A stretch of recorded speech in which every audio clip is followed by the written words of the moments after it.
नमस्कार, स्वागत है आपका कार्यक्रम खुला आकाश में। दोस्तों, खुला आकाश जैसा कि हम नाम से ही जानते हैं, एक ऐसा आकाश जो प्रदान किया गया है हमारी आधी आबादी को। और तभी तो आज हमारे इस कार्यक्रम में विषय भी यही रखा गया है, आधी आबादी हक पूरा। और आज जब हम बात कर रहे हैं आधी आबादी की, तो हमारे साथ एक बेहद ही सशक्त हस्ताक्षर इस आधी आबादी का प्रतिनिधित्व करने वाली हमारे साथ उपस्थित हैं। तो आइए उनका स्वागत करें और उनसे पूछें कि उनके लिए आधी आबादी हक पूरा का क्या अर्थ है। तो आइए मिलते हैं हमारी आज की अतिथि श्रुतकीर्ति अग्रवाल जी से। मैम, बहुत स्वागत आपका कार्यक्रम खुला आकाश में। नमस्कार। आज जब बात होती है आधी आबादी और हक पूरा की, तो इसका क्या अर्थ निकलता है ये हमें जानने की आवश्यकता है। क्योंकि हमेशा ही से ऐसा होता आ रहा है कि हम मानते हैं कि जो हमारी स्त्रियां हैं उनको अब वो समय आ गया है जब हर तरह की स्वतंत्रता प्रदान की जाए, उनको उनके अधिकारों के बारे में बताया जाए और साथ ही ये बताया जाए कि किस तरह वो अपने अधिकार और अपने सम्मान के लिए लड़ाई लड़ सकती हैं। तो मैम, जब आपकी बात हो और आप साहित्य से जुड़ी हैं, तो साहित्य जो है वो एक समाज का दर्पण होता है। वो हर चीजें जो हम अपने समाज में देखते हैं वो साहित्य में दिखता ही है और साहित्य उसको उजागर करता है। तो आप अपने साहित्य में आधी आबादी हक पूरा को कैसे दिखाती हैं? श्वेता, सबसे पहले तो मैं सबको बधाई देना चाहती हूँ कि हम एक बार फिर आधी आबादी होने के कगार पर पहुंचे। अन्यथा 1000 लड़कों पर औरतों का प्रतिशत अक्सर 920 930 ही रह जाता था और हमारे देश को मिसिंग वुमेन का टैग भी मिल गया था। लेकिन इधर कुछ तो भ्रूण परीक्षण पर रोक और कुछ उम्र दराज महिलाओं की संख्या उम्र दराज पुरुषों से ज्यादा हो जाने के कारण ये जो रेशियो है ये फिर से इक्वल हो गया है।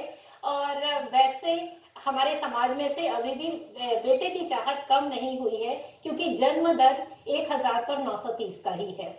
बहुत सही कहा मैम आपने कि हमें अपने अधिकारों के लिए लड़ना होगा, अपनी बातें जो है वो दुनिया के सामने रखनी होगी, बताना होगा कि किस तरह हम अपने हक के लिए, अपने अधिकारों के लिए जो अपनी उपस्थिति है वो दर्ज करवा रहे हैं। और इसमें साहित्य की भूमिका, शिक्षा की भूमिका बहुत ज़्यादा है। तो मैम, जब भी बात होती है शिक्षा की, तो शिक्षित होना या फिर शैक्षिक रूप से सशक्त होना एक महिला के लिए और हमारी आधी आबादी के लिए कितना आवश्यक है? शिक्षा बुनियादी चीज है।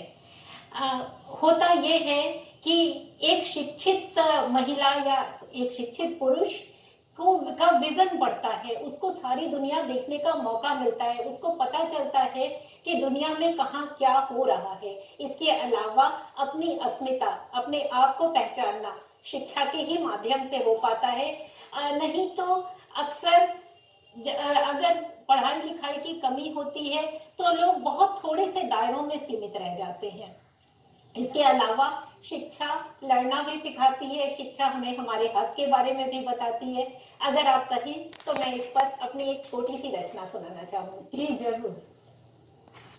मेरी मेरी एक पात्र है, रानी कह लीजिए उसे। रानी एक बहुत प्यारी सी लड़की है। वो छोटे उम्र में ही हर चीज में भाग लेती है, पढ़ाई लिखाई में बहुत तेज है।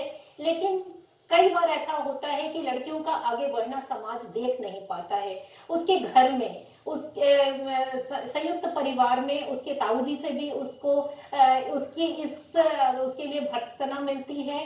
और उसके स्कूल में भी बहुत सारे लोग उसके विरुद्ध हो जाते हैं, क्योंकि वो हर चीज में सबको बीट करती है, आगे आ जाती है। और अगर किसी स्त्री से बदला लेना है, किसी स्त्री को नीचा दिखाना है, तो सबसे पहली चीज उसका शरीर आता है। कुछ लोग उसको उठाते हैं, उसके साथ बलात्कार करते हैं और उसके बाद ये बात खुल भी जाती है। मीडिया, पुलिस, बहुत सारे लोगों के अलग अलग तरह के प्रश्नों से वो लड़की एकदम परेशान हो जाती है। उसके ताऊजी प्रयत्न करते हैं कि उसी बलात्कारी के साथ उसका विवाह करवा दिया जाए, लेकिन वो इसके लिए तैयार नहीं होती।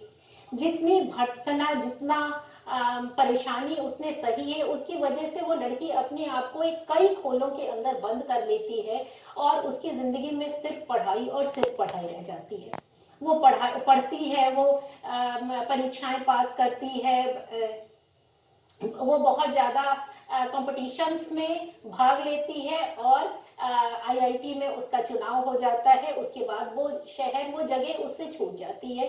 वो बहुत अच्छे नंबर पाती है और यूएस में अपने आप को स्थापित कर लेती है। उसकी ज़िंदगी अच्छी बीत जाती है। फिर एक दिन उसको अपने उन्हीं ताऊजी का पत्र मिलता है, जो कि बताते हैं कि उनकी पोती को भी उसी तरह की परिस्थितियों से गुजरना पड़ रहा है। वो आगे पढ़ना चाहती है और वो उससे अनुरोध कर रहे होते हैं कि तुम इसको अपने पास बुला लो। वो पढ़कर चमत्कृत रह जाती है कि जिन परिस्थितियों से वो भाग कर आई थी वो अभी भी वहां की वहां है। अगर वो अपनी भतीजी को बुला भी लेगी तो क्या ये बाकी लड़कियों के साथ नहीं होगा? वो तय करती है कि नहीं, मुझे ये नहीं चाहिए। वो वापस लौटने का निर्णय लेती है और कहती है कि मैं इन परिस्थितियों से लड़ूंगी, मैं इसको बदलूंगी और मैं इस पर काम करूंगी। तो ये शिक्षा थी जिसने उसको पलायन करने के बजाय लड़ने का संदेश दिया। बहुत अच्छी कहानी के जरिए हमें बताया मैम ने कि किस तरह से शिक्षा जो है वो आधी आबादी के लिए महत्व रखती है और किस तरह उन्होंने रानी के जरिए हमें ये समझाने की कोशिश की कि ये सिर्फ एक रानी की कहानी नहीं है। हमारे समाज में ऐसे ना जाने कितनी रानियां हैं जो शिक्षा के बदौलत ही आगे बढ़ रही हैं और साबित कर रही है कि आधी आबादी को क्यों पूरा हक मिलना चाहिए। मैम बहुत अच्छी बात कही आपने और बहुत अच्छे कहानी के जरिए आपने हमें ये समझाया भी कि शिक्षा क्या महत्व रखती है। और जैसे आपने अपनी कहानी बताई तो उसमें एक और चीज जो उभर कर सामने आई वो था परिवार।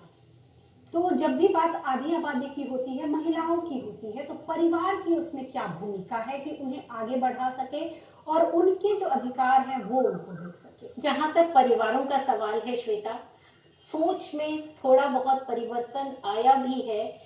लड़कियों को कई बार कमाने का, पढ़ने का हक मिल भी जाता है, लेकिन मैं बताऊं, जो पैसे वो कमाती हैं उनको खर्च करने का उनको पूरी तरह से अधिकार नहीं होता। वो निर्णय लेने का हक उनके पास नहीं है और अगर कभी निर्णय उनके ऊपर छोड़ दिया जाता है तो उसमें गलती करने का हक तो उनको बिल्कुल नहीं मिलता।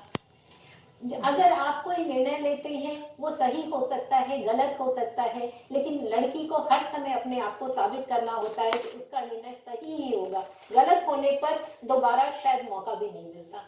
बहुत सही बात कही है मैम ने कि निर्णय लेने की आजादी। जी हाँ, जो महिलाओं की हक और अधिकारों की बात होती है तो जो एक बात सबसे ज्यादा मायने रखती है वो है उनका सही गलत चुनने का फैसला। और बहुत सही बात कही इन्होंने कि महिलाओं को निर्णय लेने की आजादी नहीं है, यानी कि अगर वो सच करे और सही करे तभी तक वो सही हैं, उनसे गलती की गुंजाइश नहीं की जा सकती है। यानी कि आप हमेशा ही इस चीज को मान के चले कि महिलाएं जो हैं वो खुद अपना निर्णय नहीं ले सकती, ना ही उनके पास गलती करने की कोई गुंजाइश होती है।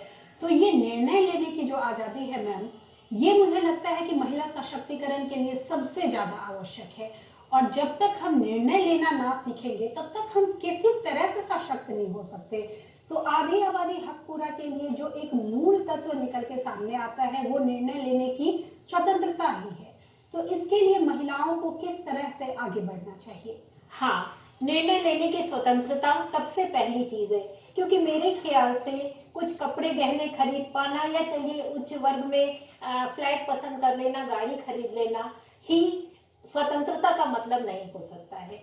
स्वतंत्रता वहां पर आती है जब वो जो चाहे, जिसको ठीक समझे वो करे, वो अपनी बुद्धिमानी का प्रयोग कर सके। वैसे जब आप परिवारों की बात करते हैं तो बच्चे महिलाओं की, अक्सर महिलाओं की जिम्मेदारी होते हैं। ये बात हम मानेंगे कि उनको जो परवरिश महिलाएं दे पाती हैं वो अक्सर दूसरे लोग नहीं दे पाते हैं।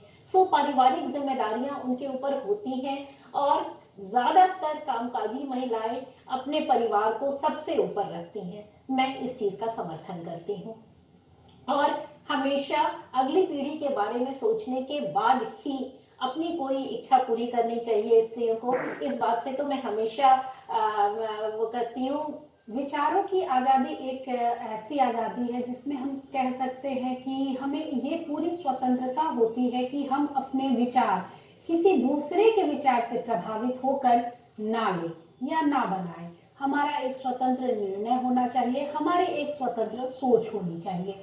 और बहुत अच्छे से मैम ने इस बात को परिभाषित भी किया कि किस तरह से विचारों का जो निर्णय है वो अपना स्वयं का होना चाहिए। मैम, जब हम बात करते हैं आधी आबादी की तो एक बात हमारे जहन में सबसे पहले आती है, वो है आरक्षण।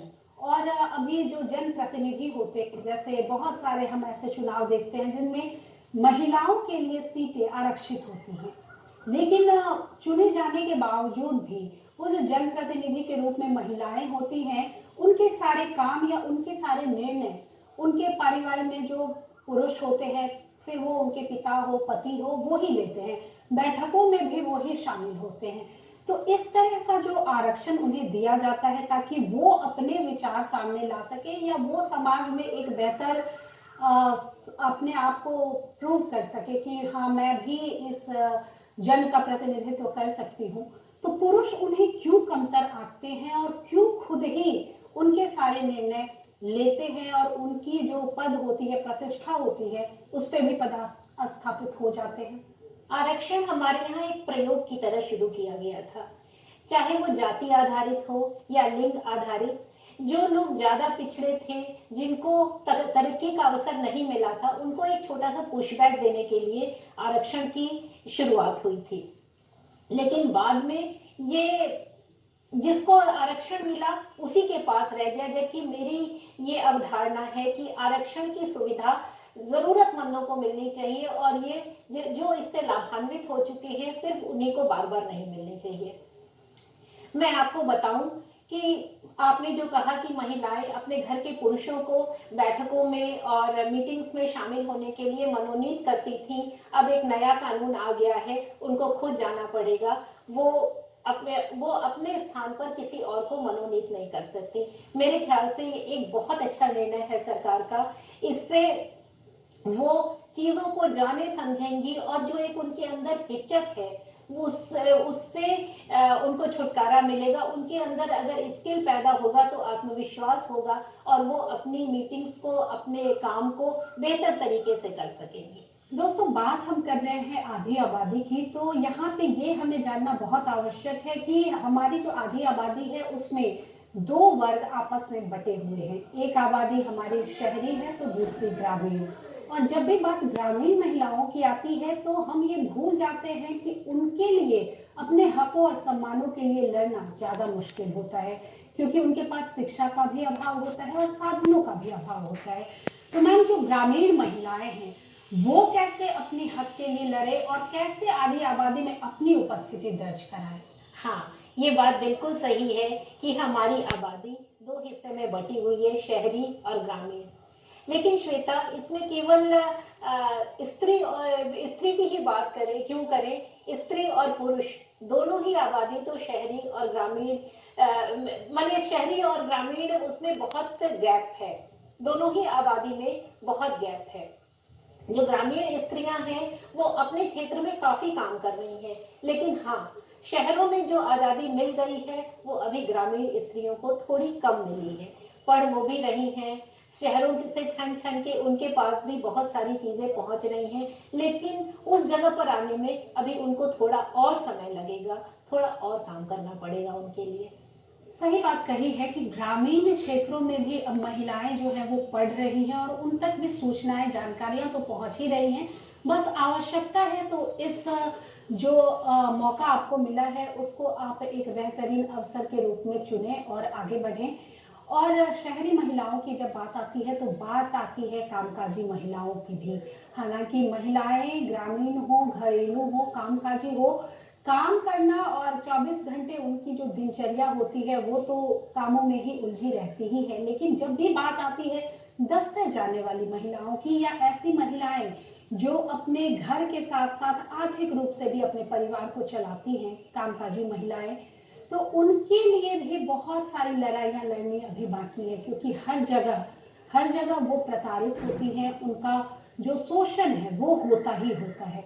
तो मैम, जो पढ़ी लिखी महिलाएं होती हैं या कामकाजी महिलाएं होती हैं, अक्सर ऐसा होता है कि वो जिस जगह पे काम करती हैं, जो उनके कार्य का क्षेत्र होता है, वहाँ पे उनको शोषित किया जाता है, प्रताड़ित किया जाता है, वो भले ही किसी भी रूप में क्यों ना हो। अगर आप एक टिप्पणी भी करते हैं उस महिला पे तो वो भी उसके लिए एक प्रताड़ना ही होती है। तो महिलाओं को, जो कामकाजी महिलाएं हैं, शिक्षित भी हैं, लेकिन कभी कभी वो झिझकती हैं अपने आप को इस चीज से बाहर निकालने के लिए, तो उनके लिए आप क्या कहना चाहेंगे? मुझे लगता है पिछली कई पीढ़ियों से औरत अपने आप को साबित करने के लिए जूझ रही है। हमारी पिछली पीढ़ियों की औरतों ने जो संघर्ष किया उसका नतीजा है कि आज हमारी बहुत सारी लड़कियां पढ़ रही हैं और उनके अपने कार्य क्षेत्र हैं। कार्य क्षेत्र में भी वो लगातार जूझ रही हैं, लेकिन वो बहुत अच्छा काम भी कर रही हैं। प्रतिशत भले कम हो, लेकिन बहुत सारे ऐसे काम वो करने लगी हैं जो कि पहले कभी नहीं हुए थे, कम से कम औरतों के लिए सही नहीं समझे गए थे। अब वो सेना में है, वो प्रौद्योगिकी में है। तो मेरा कहना है कि अभी हमारी ये लड़ाई खत्म नहीं हुई है, हक की लड़ाई अभी बहुत लंबी चलनी है और हम उसका मोहरा है। हम जो करेंगे उसका फायदा हमारी अगली पीढ़ियों को मिलेगा। वैसे मैं, जो समय है, जो हिसाब किताब है, उससे आशान्वित भी बहुत हूँ।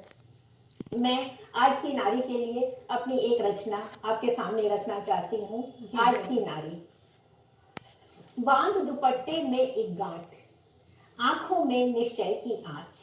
बांध दुपट्टे में एक गांठ, आंखों में निश्चय की आंच। समर क्षेत्र में उतर पड़ी है, वध करेगी दुश्मन छांट छांट।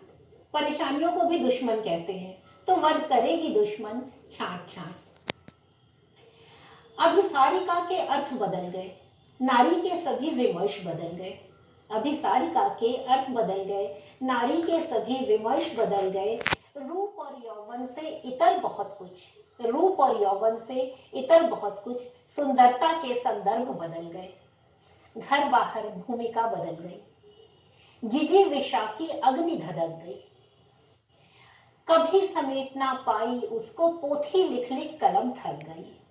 पर अर्जित उत्कर्षों के बीच, पिछले कई कई वर्षों के बीच, अर्जित उत्कर्षों के बीच, पिछले कई कई वर्षों के बीच, ममता समर्पण माधुर्य वही है, हर उद्यम संघर्षों के बीच।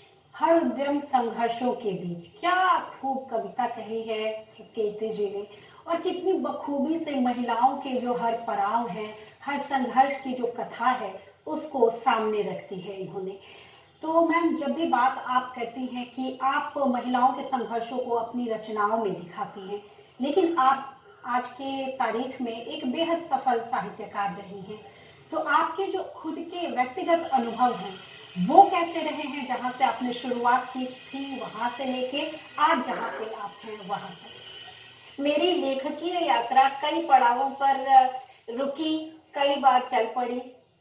शुरुआत तो बड़ी एक हीन भावना के साथ हुई, लगा कि कुछ गलत काम कर रहे हैं, क्योंकि एक बार मेरे ट्यूटर ने देखा कि मैं कॉपी में कुछ लिख रही हूँ तो बड़ी जोर से डांट लगाई कि ये सब क्या कर रही हो पढ़ाई के टाइम में। तो महसूस हुआ बचपन में कि वो कुछ गलत काम है। मैं छुपाने लगी, छुपा कर लिखने लगी।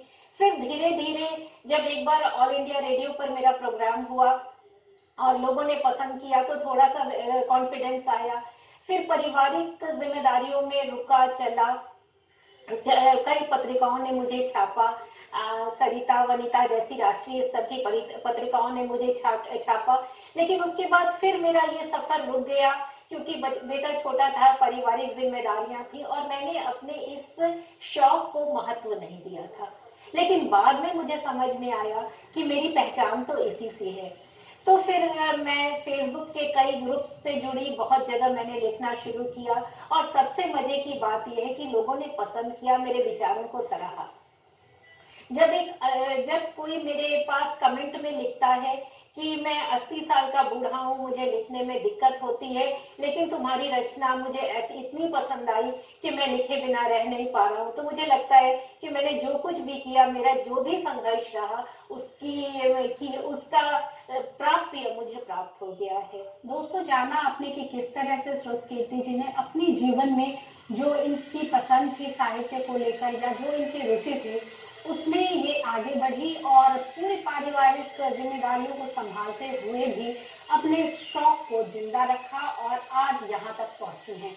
तो मैम, आपके इस सफर में आपके परिवार ने आपका कितना साथ दिया और अभी भी जब आप इस मुकाम पे हैं तो आप कैसे वक्त निकाल पाती हैं साहित्य के लिए? श्वेता, मेरा परिवार हमेशा मेरे साथ रहा, लेकिन इस लाइन का हमें कोई अनुभव नहीं था और ना दूर दूर तक मेरे जानकार में कोई इस तरह की मतलब साहित्य की लाइन में काम कर रहा है। तो ये संघर्ष पूरी तरह मेरा अपना रहा। हाँ, बहुत सारे लोग मिले जिन्होंने कई बार मेरा मोरल डाउन करने की भी कोशिश किया। मैं कहा कि कुछ समझ में नहीं आता है, आप क्या करते हो, और इसका असर भी मेरे ऊपर पड़ा। मेरा कॉन्फिडेंस लेवल बहुत नीचे आ गया।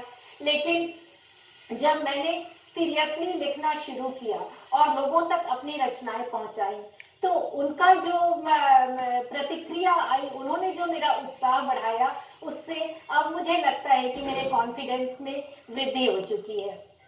मैं मानती हूँ कि मैं प्रोफेशनल तरीके से नहीं लिख रही हूँ, लेकिन बहुत सारे सपने देख रही हूँ।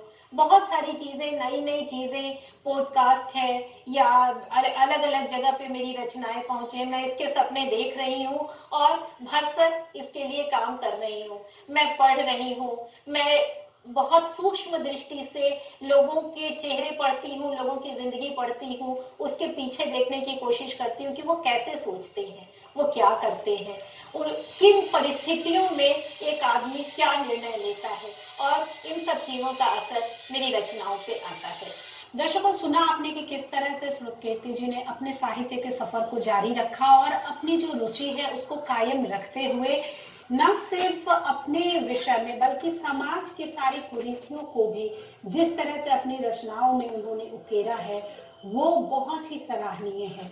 और मैं चाहूंगी कि आप हमारे दर्शकों को भी अपनी ऐसी कुछ रचनाओं से जरूर अवगत कराएं। तो मैं आपको अपनी एक कविता सुनाती हूँ जो मेरे दिल के काफी करीब है, और मैंने उस दर्द को बहुत अच्छे से महसूस करने के बाद इसे लिखा है। डुगडुगी लेके सागो आया लेकर नई कहानी। डुगडुगी लेके सागो आया लेकर नई कहानी। बरगद के नीचे आ बैठो, छोटे बड़े सब परानी। दो जने बढ़े थे साथ साथ, थी बड़ी पुरानी यारी। दो जने बढ़े थे साथ साथ, थी बड़ी पुरानी यारी। बड़ा नाम